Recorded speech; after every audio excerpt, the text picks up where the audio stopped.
सुनील तटकरे यांनी संजय राऊतांवर घणाघात केला। राऊतांची वैचारिक पातळी खालावल्याचं तटकरे यांनी म्हटलेलं आहे। 11 स्थळपणानं वक्तव्य करण्यासाठी राऊत प्रसिद्ध असल्याचं त्यांनी म्हटलंय। राऊतांनी तपासणी करून घ्यावी असा सल्ला देखील सुनील तटकरे यांनी दिलेला आहे। तर अजित पवार यांच्यावरील टीकेमुळे आता राऊत हे लक्ष्य झाल्याचं पाहायला मिळतंय।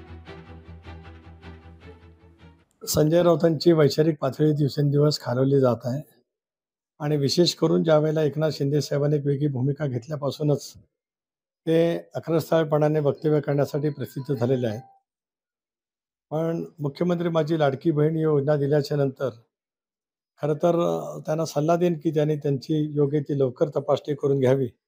अशाच पद्धतीचे वक्तव्य करत राहिले तर कदाचित मुरुडला जे हॉस्पिटल होतं इथं दाखल करण्याची पाळी शिवसैनिकांच्यावरती येऊ नये एवढंच माझी अपेक्षा त्या ठिकाणी आहे।